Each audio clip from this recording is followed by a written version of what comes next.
All right, welcome. Today we are playing detective. We're going to dive into a really fascinating medical puzzle, a condition that can be super confusing at first, but once you learn to spot the clues, it all makes perfect sense.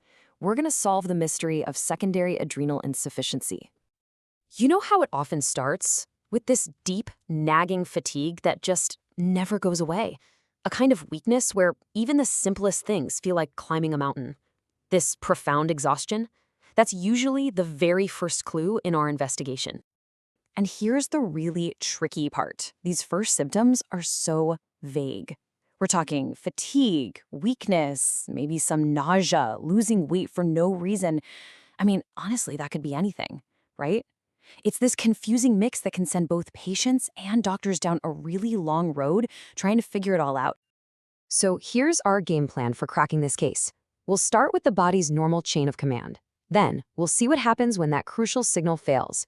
After that, we'll follow the clues doctors use for a diagnosis, and finally, look at how treatment restores harmony to the system. Okay, first things first. Before we can figure out what's broken, we have to understand how the system is supposed to work when it's running perfectly. So let's take a look at the body's amazing internal communication network. So, the star of our show today is this hormone, adrenocorticotropic hormone, or let's just call it ACTH. The best way to think of it is as a critical memo, a very specific instruction sent from the main office in the brain down to a factory out in the field.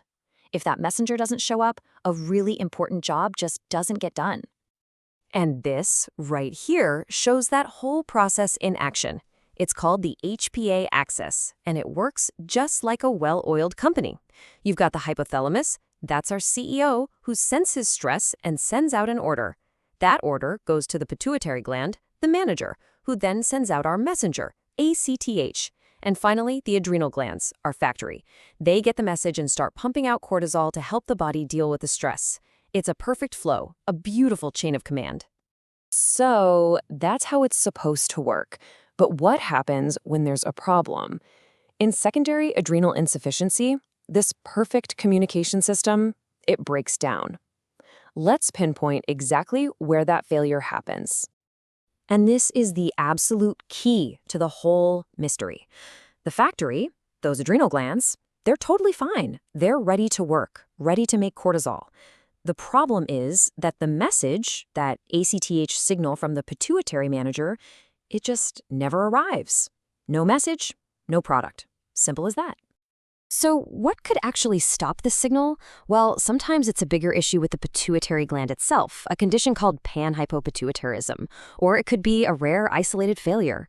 But, a very common and honestly surprising cause is long-term use of corticosteroid medications like prednisone, which are prescribed for all sorts of things. And you really need to let this sink in.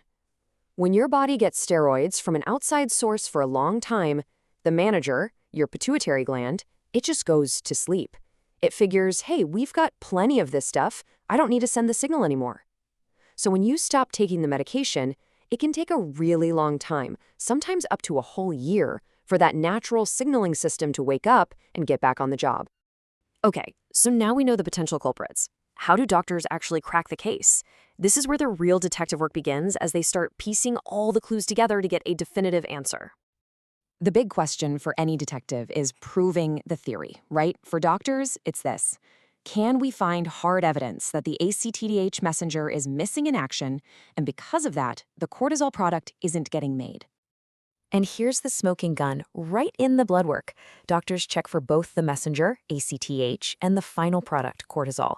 What they find is the classic signature of this condition. The ACTH level is low, and as a direct result, the cortisol level is also low. Having both of those be low, that points right to a signaling failure. Now, it's also really important to tell this apart from primary adrenal insufficiency, which you might know as Addison's disease. With Addison's, the adrenal factory itself is what's broken, and that leads to some key differences. For example, in secondary, you don't get the skin darkening or hyperpigmentation, and your electrolytes are usually fine. It's all about finding exactly where in that chain of command the problem is. So once the mystery is solved, the focus shifts to the solution.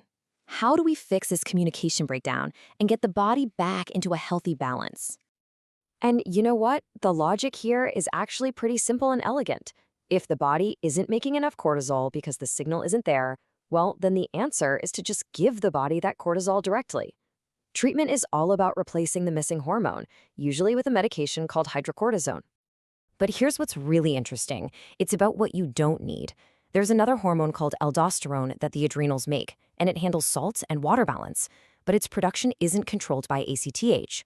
Since the adrenal glands themselves are working just fine, they keep making aldosterone, no problem. And that means another common replacement hormone, fludrocortisone, just isn't necessary here. Okay, so let's bring all our clues together. Let's consolidate what we've learned and lock in the key takeaways from our little investigation. So here it is in a nutshell. This is a signaling problem, not a factory problem. It's all because of a lack of ACTH. It looks different from Addison's disease, no skin darkening, normal electrolytes.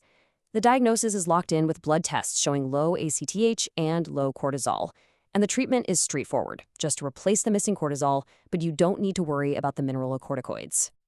And that closes our case file.